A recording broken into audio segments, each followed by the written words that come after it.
Magandang araw po mga koys. Yun po, balik naman po ulit tayo ngayon sa tutorial po natin ng AppSheet. Ang gusto ko po ngayong i-share sa inyo is yung pong paano po natin makukuha po yung server time. Ito po, meron po tayong sample dito.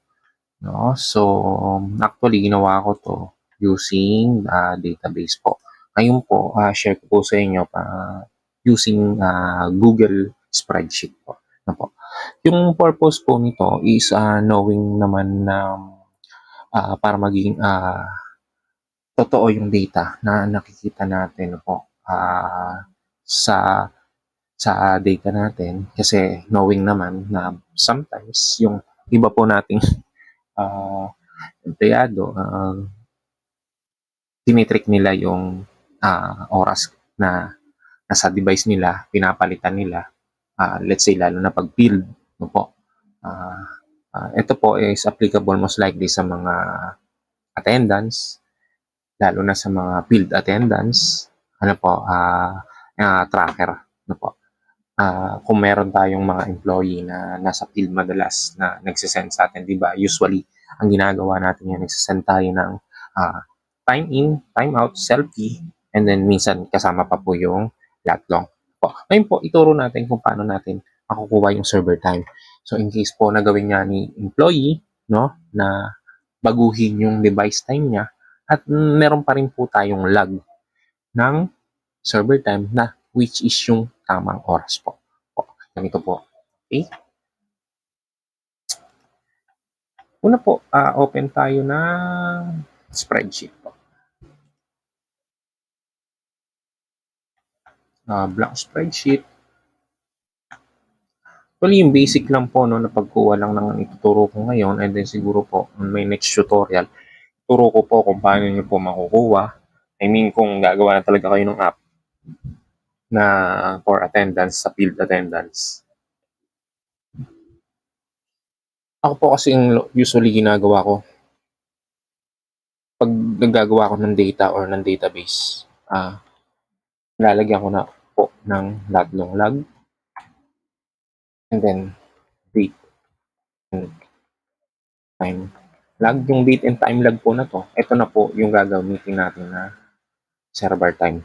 Meaning po yung actual input niya ng data, doon niya po kukunin yung server time. Date and time log, and then date. Date po, ito po yung visible doon sa app niya. Pero po itong log, and then date and time log is ito, sa admin side lang po natin yan nakikita. And then, let's say date, and then get time log.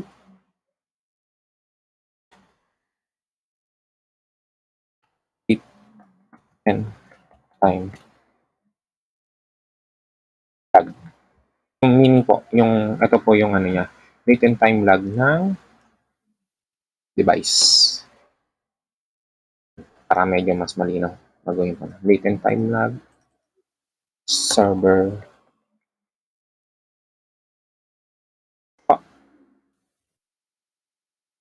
And then, ang gagawin po natin, i-convert na po natin siya into app. Wait lang, review lang natin baka. Sorry po, honestly, till now is practitioner pa rin po ako ni AppSheet. No po, most likely, basic, and then may mga nagawa na rin po naman tayong mga complex na app sa ibang client natin. No po. Yan. Ito po, para lang din sa iba, harinin ko lang.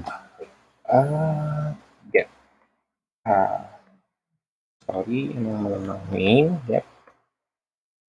Time server.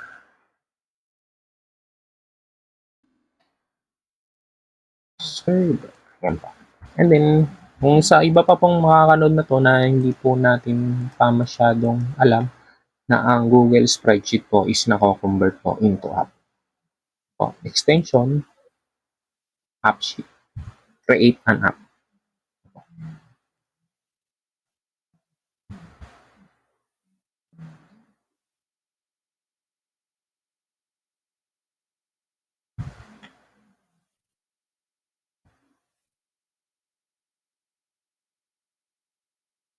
Yan. Yan po yung itsura niya when it comes to mobile. Opo, ang gagawin po natin ngayon is i-customize natin yung app. Punta po tayo dito. Ito po yung home screen. Ito po yung tinatawag natin na app editor. Yung app sheet po. Punta po tayo sa data.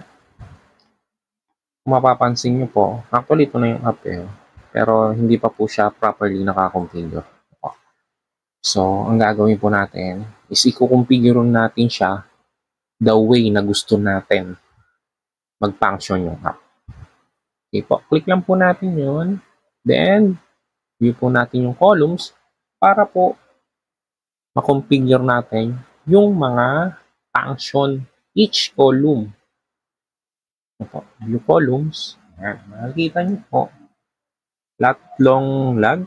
Tama po ba yung spelling ko? So, automatically, ito po, type niya, lat long. And then, ang gagawin po natin dyan, ayaw natin siya, syempre, ipakita sa app, na ayaw natin syempre yan, not to, naman po, na knowing naman na Pinoy, mas marami pa naman po ang hanes na mga Pinoy, alam naman po natin yan. Initial value, ano po yung kailangan natin sa initial value? Sa initial value, gagamitan po natin siya ng expression para makuha po natin yung exact na latitude and longitude. Tama po ba? Yan po. Ang gagawin po natin dyan, alagyan natin siya ng expression na here.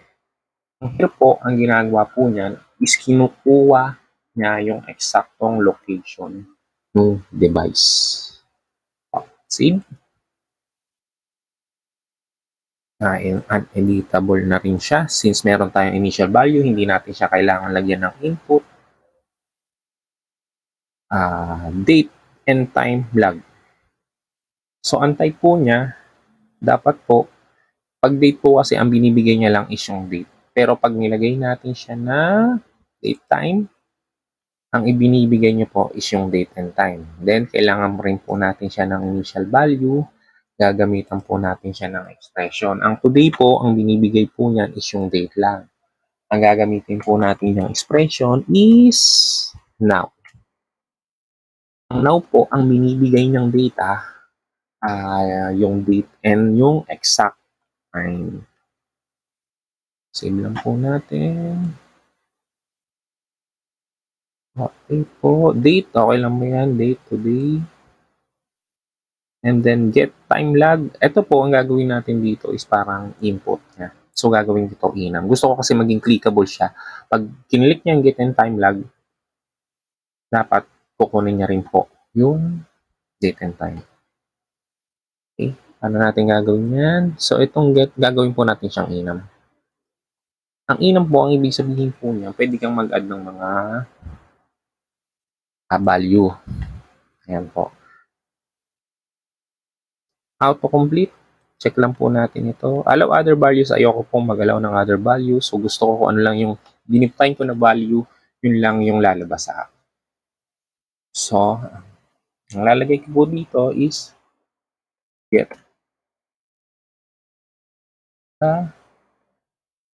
time, or let's say time in or time out. Dito. So, siya button para lumabas po siya. Let's see what will happen sa app natin. Enum, tanggalin po natin yung initial value niya kasi baka mag-error po yung and then ito po date and time ulit para maibangga natin siya doon talaga sa server time. Nalagay po natin ulit na now. Okay. Review lang natin. Date and time then save po.